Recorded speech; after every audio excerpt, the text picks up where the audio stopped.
Y'all, if you are a returning viewer, welcome back. If you are new, welcome. My name is Amira, and today, guys, we are doing what I think might be my first ever palette ranking on this channel. I think so. Let's get into it. All right, guys, and when I say palette ranking, what I mean, to give context, I've done palette rankings before. I mean, like, I've ranked like all of my Natasha Denonas or all of my Pat McGraths. What I mean is sort of like an end of the year, like, ranking of all the palettes that I tried in 2023. I don't generally do these on my channel, but I was inspired. I'm like, you know what? It's time now, Mira. You can do it. And at first, I was like, I don't know if I've tried enough to do a ranking. And then I went back and I started counting and I started making a list, and I was like, damn, girl, you actually tried a lot of palettes this year. Like, way more than I realized. Like, I didn't feel like this year was a palette heavy year for me. But I mean, maybe not for like a YouTuber, you know, people who get a lot of PR and try a lot of, or buy a lot of eyeshadow palettes. I don't think I'm as like, I don't have like 50 palettes. Oh my God. No, but I think in comparison to the average schmo, the average person, the average Joe, Jill schmo, I have tried quite a bit. So the total number that I have after writing my list is I tried 18 palettes this year. For someone who's like, I'm not gonna be buying a lot of like palettes this year, that's a lot. Okay, now I did get a few of these in PR, but not a lot of them. Majority of them I purchased myself.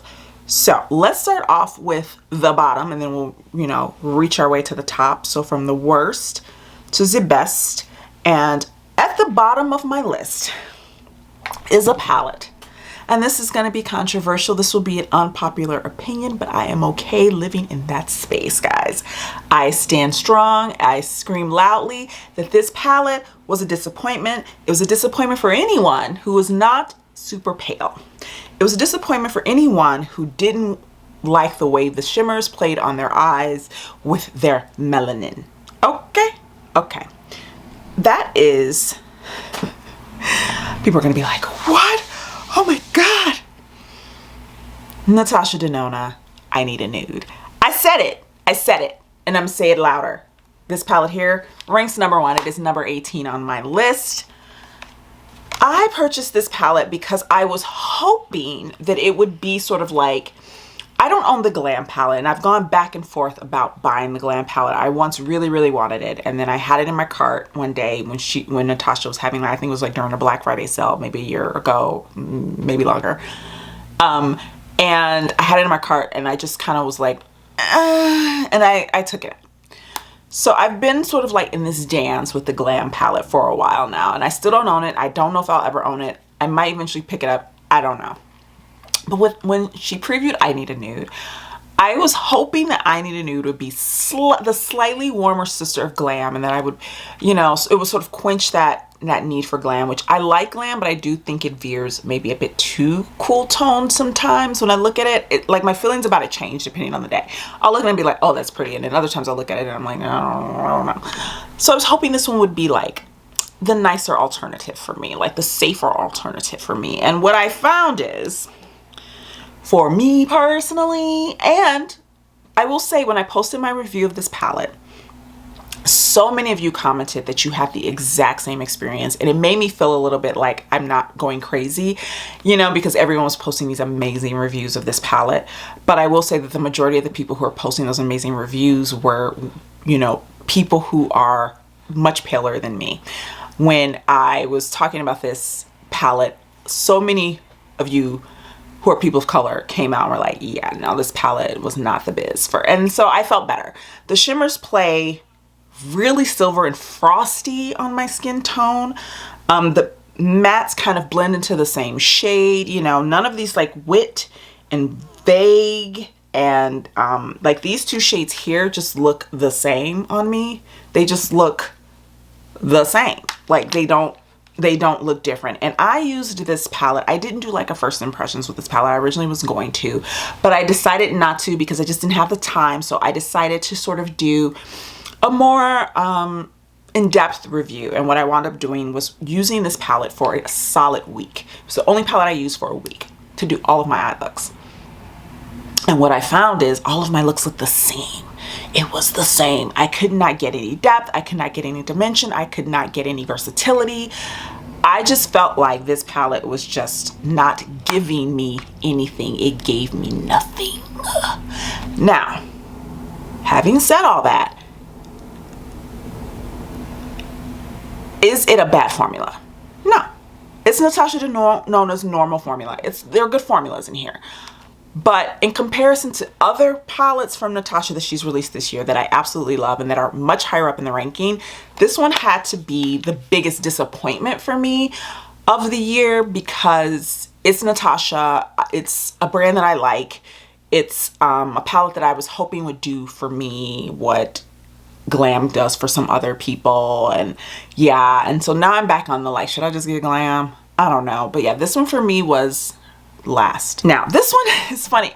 I ranked the Natasha Denona as the last on this list, but I did not rank the Natasha Denona as one of the worst products I tried of 2023. That video is live, or the most disappointing products, I'll put it that way. Should I have? Maybe. But I found this product more disappointing because of what it was marketed to be able to do. And that is the Danessa Myricks Groundwork palette. Now this one ranks just higher because maybe I should flip this. I don't know. Maybe I should. Maybe I will. You'll find out in the description box which one of these two palettes will actually be the absolute like bottom.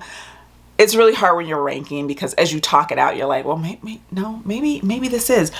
But I'm ranking this as second to last, mainly because I do find that these colors are just more usable for me than the ones from the Natasha Denona. They just are. Now, having said that, do I think the formula is as good as the one from Natasha Denona? No. My issue with this is the formula. I do feel like the creams aren't easy to use. This is not a user-friendly palette. This palette comes with a learning curve, and I feel like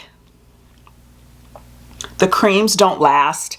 Someone in my comments, when I was talking about this palette, this was something that I forgot to mention and that one of you mentioned in my comments, and I want to say it here for anyone who was wondering. One of the things that I found really disappointing about this is that none of the tones seem to last on my skin. Everything faded, even on the eyes.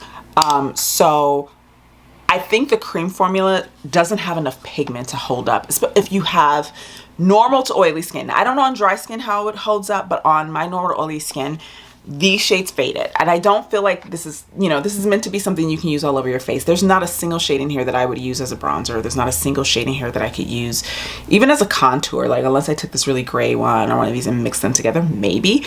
But they don't last on my skin enough for me to be that curious about it. I found like when I tried to do like smoky eyes and use these as wings, these cream colors as wings, I didn't find them to last very long. I had a hard time building them up. I found the powders to be very weak in pigment, and I understand why, because this is a palette that you're supposed to be able to use on the eyes and the face. But if that's the case, one of these like dual pans has to be pigmented enough to use on the eyes, and the other one has to be a little bit less pigmented, and you really have to sort of decide which is which. And right now, like I've seen people do looks with these and they're using the creams on the eyes and using the powders on the eyes and for me, I don't think that works that way. I think it would have been better if it would just been like, this is for the face, these are for the eyes, and it's a split pan and you know which one is which. Because for me, none of these work either way. Number 16 is a palette that I didn't dislike this palette. The color story, after I purchased it and used it on my eyes, and in comparison to the other palette that I purchased it with, I don't find myself excited about it, and I haven't reached for it since I reviewed it, which is always a bad sign.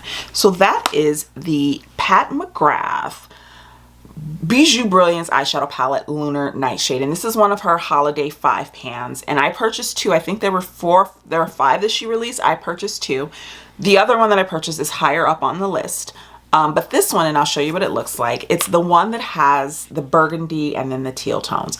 This is pretty, guys, but I wasn't wowed by it. And like when I created the look, I wasn't like, oh, this is really pretty, I really want to try this again. I was just sort of like, okay, it's pretty. And maybe it's because I chose wrong as far as like the color story. I should have chosen a different one, but I wanted to try one of the more colorful ones, since the other one that I purchased is more, natural tones. But yeah, I wasn't inspired by this color story at all. The formula is fine. Again, it's Pat McGrath. Her formula, much like Natasha Denona's, I don't have complaints about their formulations. Their formulations are great. They just are. So I have to look at it in a more nuanced way. It's like, is this a palette that I will reach for? Is this a palette that I feel like the color story is easy to work with? Is this a palette that excites me? This is not a palette that excites me. It just doesn't. You know, I thought it would be, but it just isn't. And the other palette on the list, the next palette on the list is actually, I can't find. I don't know what the hell I did with it. It's in this black cave, this black hole that is my makeup area. And this is one of the reasons why we do declutters and we do organization, people. This is important because I know it's in there somewhere. It's around there somewhere in that black hole, but I don't know where. So I don't have it physically with me, but I'll try to remember to put a picture up. But I'm talking about next up on the list, and this would be number 15 on the list, is the Natasha Denona Mini Triochrome. Now, this is the little palette. It's the little mini one with the blue shades. It's all blue, and it's supposed to be like the companion mini version or companion mini palette to the full-size Triochrome palette that she released a couple of years ago.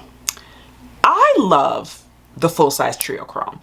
That palette is like, it's like a grungy rainbow. It's like a palette for people who like color but maybe are a little afraid of color, who want to try color but a little afraid of color. It's a beautiful palette, and I had included that in my fall capsule.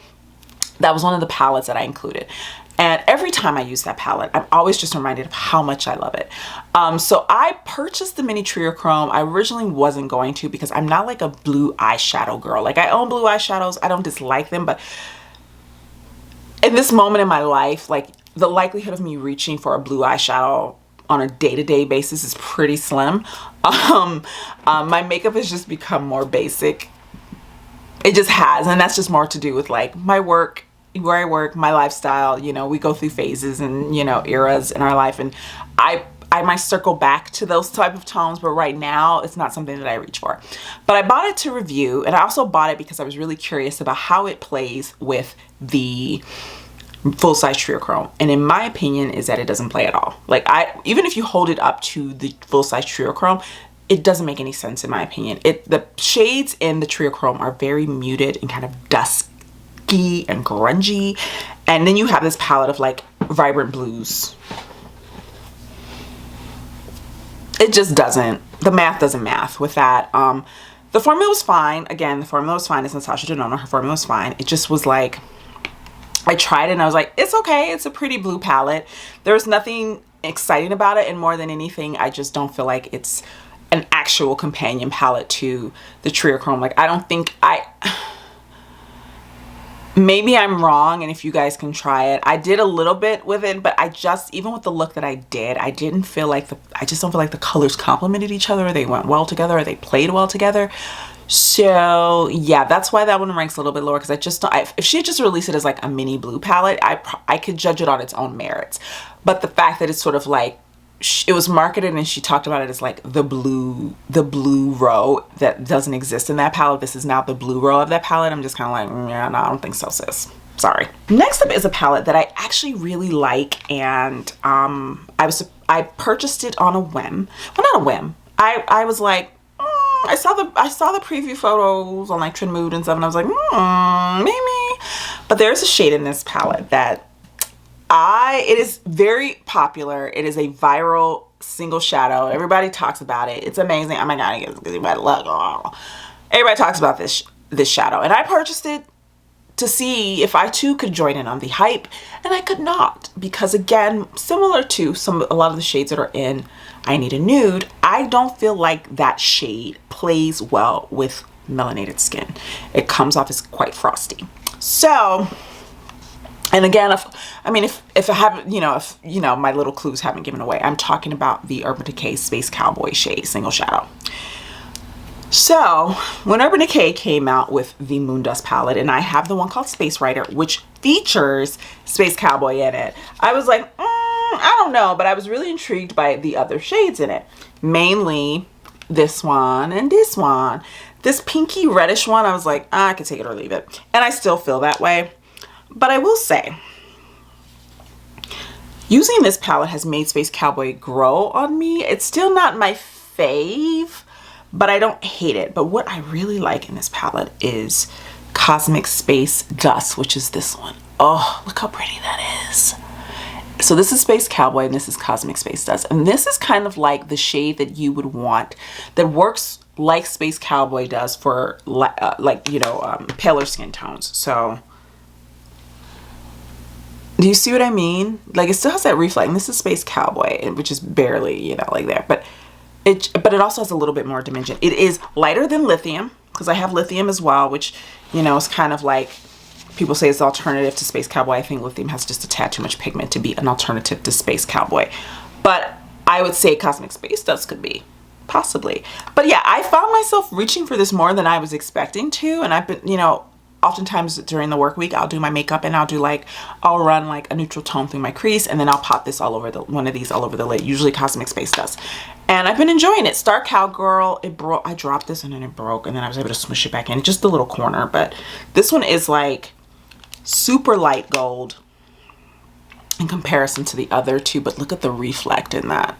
So pretty. So sometimes, because I feel like this is maybe a little too light for me, I'll tap it over something else, or even Cosmic Space Dust, just to give it a little bit more oomph, a little more zhuzh, and it works. And I actually really like this palette. I would say it's not going to rank super high because it's not a full palette. To me, this is definitely a companion palette. This is something that like you reach for in conjunction with other things. So it's not going to rank super high on my list for that reason.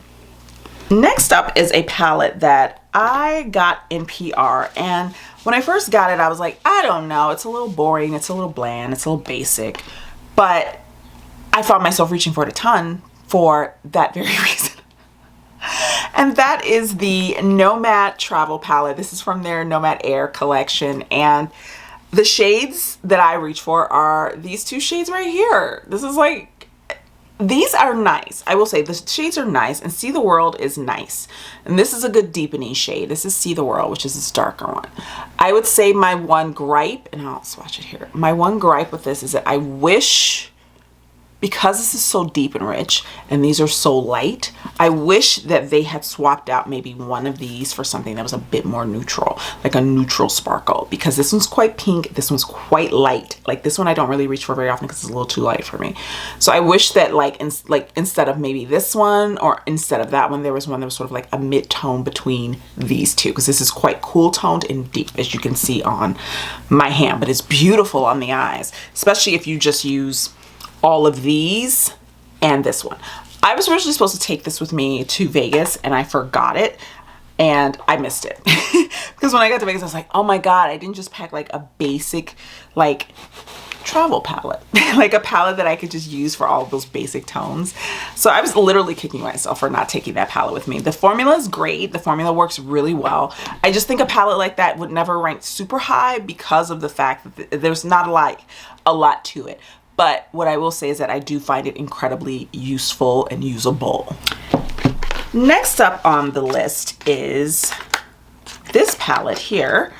This beauty from Pat McGrath, and this is Sunlit Seduction. I keep my packaging. I'm not one of those people who throws packaging away. I would never. Okay, so this is what she looks like, which I know you guys have seen this probably a million times, and I did do a review on this, and I didn't dislike this palette. I didn't dislike it at all. I think it's very pretty. There are shades in here that I love, specifically these two right here, this one and this one.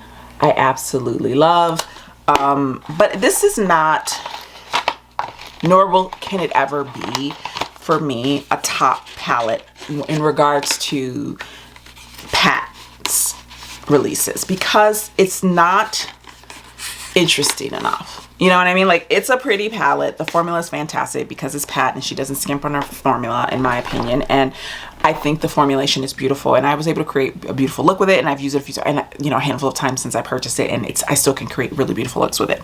It's just not exciting.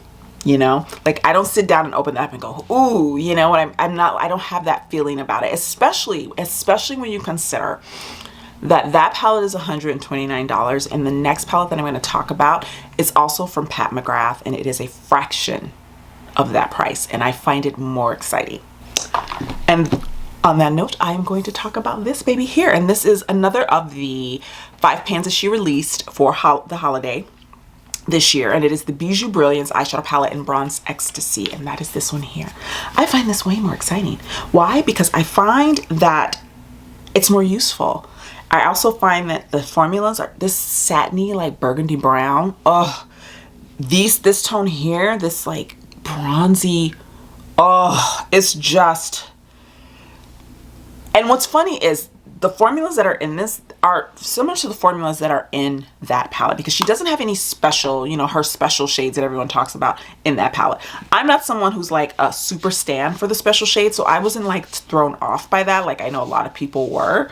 But I will say that if you're gonna get the same formula in a $36 palette that you get in a $129 palette, you know what I mean?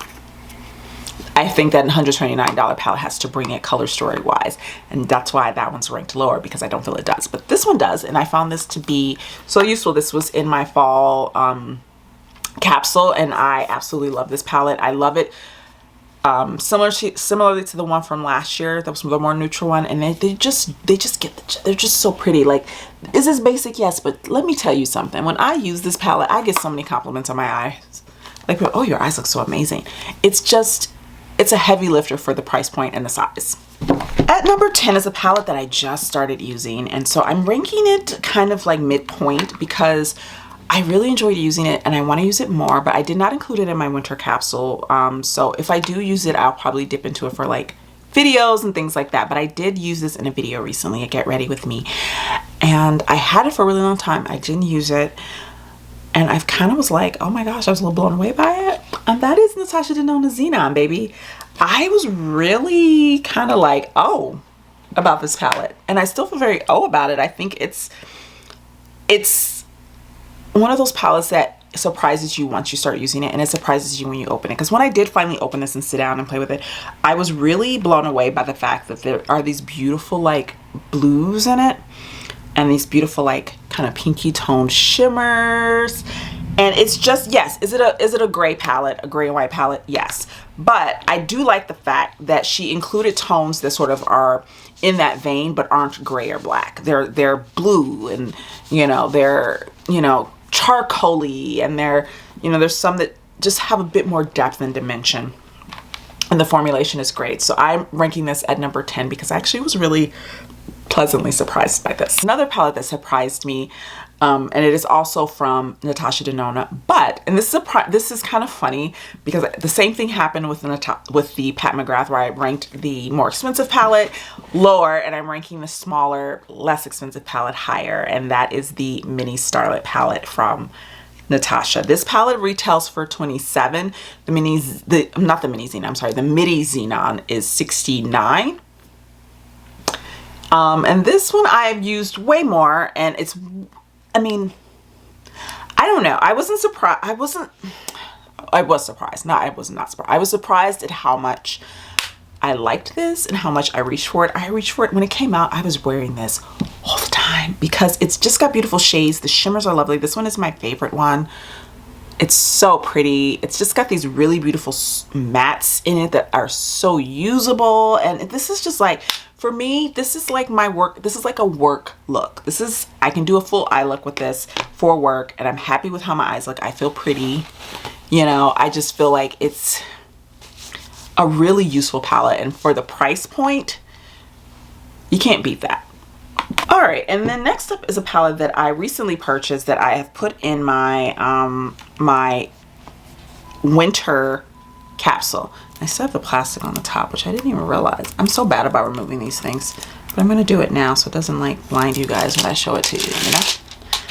Here she is, Pretty Grunge. Now this one, I feel like this one got mixed reviews, but to me, this one, as much as I like the Xenon, and I did give it praise, you see that it's ranked lower because I feel like this is a better version of that, in the sense of, even though I feel like the Xenon is more usable than I originally thought, it's still not an everyday palette for me. It's still not a palette that I'm going to reach for every day. This one I could literally reach for every day, and I could still do a grungy look, or I could do something basic and boring.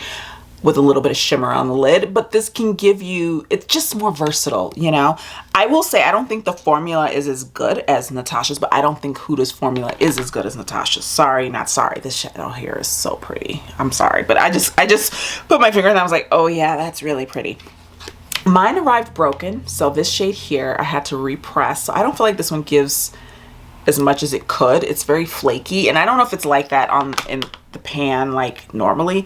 But what I do love is like, look at how reflective that is. Whoa. So pretty. But I just think this is a really pretty palette, and it does have lots of textures. So again, you can do basic and you can do special. You know, it's a bit more versatile, whereas I feel like the Xenon, you can't do basic. That is not like an everyday palette, at least not for me.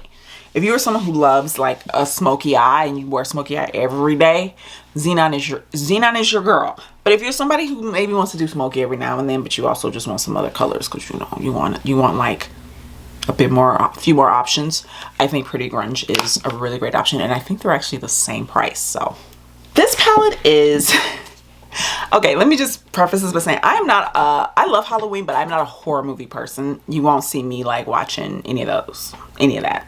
That's just not that's not my vibe. That's not my thing. That is not my journey. But the color story of this Glamlite palette that ironically did not come out around Halloween. They've since come out with a bunch of Halloween palettes, like Halloween inspired from, you know, famous horror movies. And I actually did buy one on sale that's on its way because the color story was just chef's kiss. But this one actually came out in March, and I really like the color story, and that is the Glamlite Chucky palette, y'all. Look at this palette. So again, the theme this year with brands, you know, when it comes to eyeshadow, is the color stories are all about those cool tones, all about those grungy, smoky, cool tones, as you can see here. But what I like about this one is that it does still pull in warmer tones, like these jewel tones and these reds. And this palette is really pretty, and I do really enjoy the Glamlite formula. So I'm ranking this higher than Pretty Grunge only because I do find the formula easier to work with than the Huda Beauty one, just as far as pigmentation goes. So this is one of those ones where I don't build up anything because it's a lot of pigment, you know, it's a lot of pigment. Now, I know some people have complaints that this was too dark, but I think if you are, you know, of a deeper skin tone, that's what you need. You want something that can like show up on your skin and stuff that's gonna like give you the smoky. I don't need like a white. Like I know some people was like, why isn't there whiteness? I don't need a white. I don't need a white. No. So for me, this was a hit, and the packaging is crazy cool. Next up is a palette that for some reason I didn't realize I'd bought. Like this year is so funny because, you know, I always feel like I get slight amnesia about the first 3 months of every year where I'm like, that didn't come out this year. This came out this year. At least I purchased it in this year. And that is the Cosmic Brushes Muse palette, and this is what she looks like. I really like this palette. Now, I will say this. I've used this palette quite a bit. I had it in a capsule. I will say, as much as I like this color story, as much as I love this formula, I do feel that I reached for Serenity more, which is the one that came out before, and that's really the one that kind of blew Cosmic Brushes up to what the brand is now. And it took me months to get my hands on that one because it was always selling out.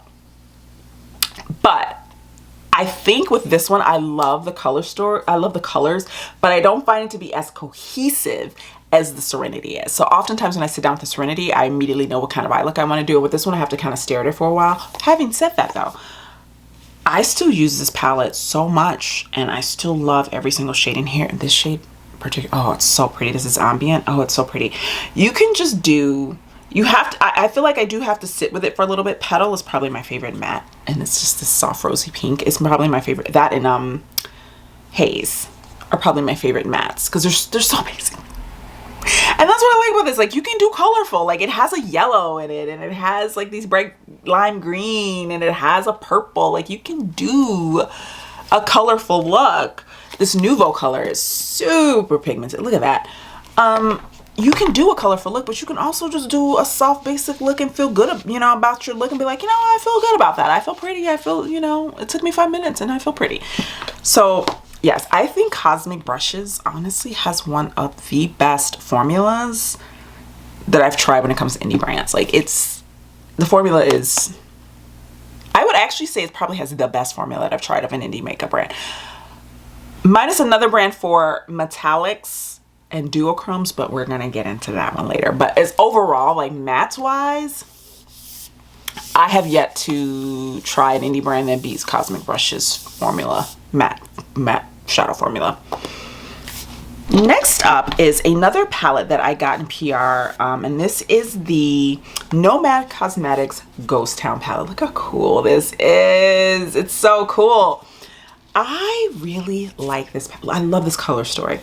Now, the only reason why I'm not ranking this a little bit higher is that I do feel like these tones here read very blue on me. I wish that they read as dusky, cool toned gray as they do in the pan. They just don't on me. And I do wish that maybe they tend to go quite rosy with some of their like more neutral metallics. I do wish this one was a little bit more neutral, kind of similar to how I feel about the Travel palette. I do wish that this was a bit more neutral.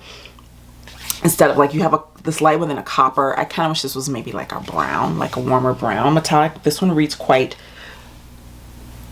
almost pink on me because it has some like copper rosy. You see what I mean? How it has some like rosiness to it. It's beautiful. Don't get me wrong. This shade is stunning, but I do wish it had like a little bit of that. And also this Quicksilver shade is a bit too frosty for my taste. But outside of that, this is a beautiful palette. I didn't have any issues blending. Like their mattes are so easy to blend and they're so pigmented. I liked every look I've done with this. I think it's a beautiful palette, and I get why a lot of it is cool tone because it's called the Ghost Town palette. Like do we know of any like warm toned ghosts? Not me. They'd probably be pretty you know, drained of color. So I get it. The greens are really pretty. This is just a beautiful palette, and I had so much fun using it when I reviewed it, and I've used it. It was in one of my, it was in my, I think it was my fall capsule, and I used it quite a bit then. It's a beautiful palette. And I do find after the Muse, you know, I talked about the Muse palette from Cosmic Brushes. I would say that the colors in that one are more everyday friendly, but I find the color story of this one more cohesive. All right, guys, and next is a palette that I forgot to grab, and the reason why I forgot to grab it is one of the reasons why it's ranking so high on my list, and that is because I was using this palette so much that I actually put it away in a drawer that I don't go into very often because I was using it too much and I wanted to get more use out of my other palettes. So that tells you just how much I enjoyed using this palette this year, and this is the Lorac Noir palette. I got this palette using Ulta Rewards in early spring, and I was really blown away at how much I enjoyed using it. I had tried Lorac before, and I wasn't that blown away by the formula. This one I love because it is a really versatile palette. You can use it during the day, you can use it at night, you can get beautiful glamorous looks. The shadows build up wonderfully. It is not overly pigmented, so you don't have to worry about going in with too much pigment. It builds up beautifully.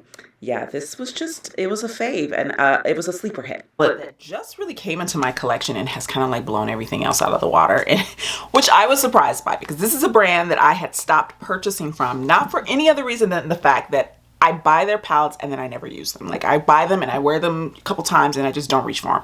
And I had decluttered a few over this past, you know, couple of years. And I just was like, I would hold back from purchasing. And also I felt like a lot of their releases were starting to feel a little redundant. Like I felt like their color stories are starting to get a bit repetitive, which kind of turned me off. But this one, and there's another one that they just released. It's a 4-pan that I'm like, maybe yes. It is the Viseart Kashmiri Charmeuse palette, and this is what it looks like. I'm wearing one of the mattes in my crease today, and this is in my winter makeup capsule. I have been reaching for this pretty much every day, even if I'm just using the mattes. This is just, I don't know what it is about this color story, y'all, but it just works, and it just reminded me, using this reminded me of why I like Viseart, because their shadows are just so effortless. They're so easy to blend. I always find myself doing a full look with this and it only taking me 5 minutes and still loving my eye look. You know, this is a palette that I use and I get compliments on, and you would think I had sat down and done like I can do a full beat without having to spend the time on doing a full like eye look beat. You know what I mean? With this palette, it's just beautiful, and it's just sort of reminding me of why I like the Viseart formula, and it's probably the one palette that of all of these on this list was the one that surprised me the most. Next up is another Nomad palette, and this is the one that I purchased, and it was the first Nomad palette I ever tried and I fell in love with, and it is the Nomad Okavango Safari palette. These tones, you guys, I did a review on this one. I did a comparison of it with another palette that's on this list that's only one number, like it's the next one, and I'm gonna hold them up next to each other. You'll see why I love them both. But this one, I feel, of the two that I'm going to talk about, the other one is more user friendly in the sense that it has more grounding tones like browns and camel tones that really ground this palette and make it more more versatile. It has a lot of the same flavor as the other one, but what I love about this is the versatility, because you could go into this palette even with all these greens and these and do, like, you're gonna do this one in the crease and then this one in your outer corner and then deepen up the outer corner and then go on with that and you're done. You know what I mean? Like, you can do a super basic neutral look, or you can go in with like this lime green and deepen it with that and deepen it with that and then go in with one of these shades if you want to do all matte sort of yellowy look, or you know, you can use this really beautiful gold tone, yellowy gold tone on the eye. Like, you can do a lot with this, and I was really impressed by the formulation. I will say that I think the metallics in here are a little hard pressed, but my Rephr 21 picks it up really nicely, and once it's on the lid, they work fine. So I will say that even though these are a bit harder pressed, this was my favorite one in the palette, is this shade Keystone Termites. I just love this one because it's like a gold, but it depending on what you put it with, it's like a taupey gold. It can go yellow or brown depending on which of these tones you pair it with. I love this shade.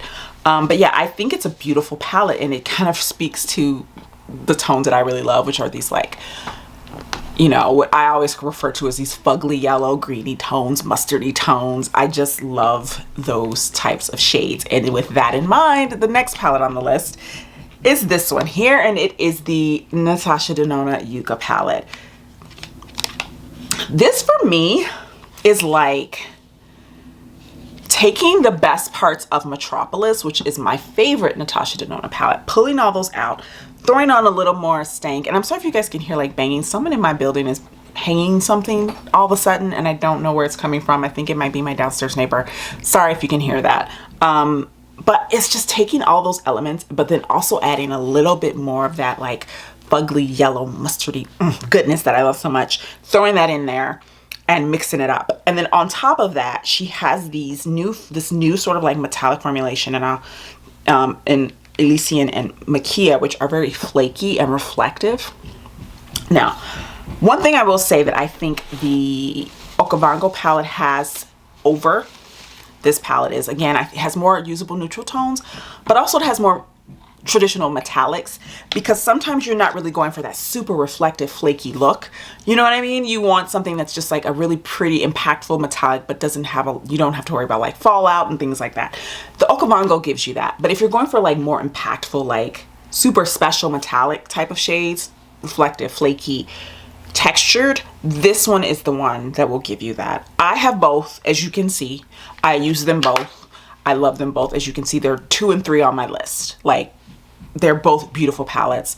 Like, people, which one would you pick? I'm like, both? Duh. And finally, this one came in like a wrecking ball, y'all. I had never tried this brand before. I had circled around this palette for a very long time and was like, I don't think it's too expensive. It's too expensive. I'm not going to buy that. And then I changed my mind. And that is the Adept Cosmetics Cimmerian Sunset palette. This palette is stunning. It blew my mind. I was blown away by the formulation, specifically the duochromes in this. And I said this, I made the huge declarative statement about how I was over multi-chromes. And I am, except these. I love them. The mattes in here I think are good. I do think they needed something else in this row, something a bit more grounding, like a brown. I would say the mattes in this palette aren't like my favorite, but I still get what I need from them. I just wish that maybe one of these, maybe Gelade or this one had been swapped out for like a traditional brown or something. But what I can do with this, because I always have to, this one doesn't, it's deep, but I always find myself dipping out of this palette for a brown to just deepen this up a little bit more. But outside of that, this palette is perfection. This palette is perfection. I was blown away by this palette. And these shades, I mean,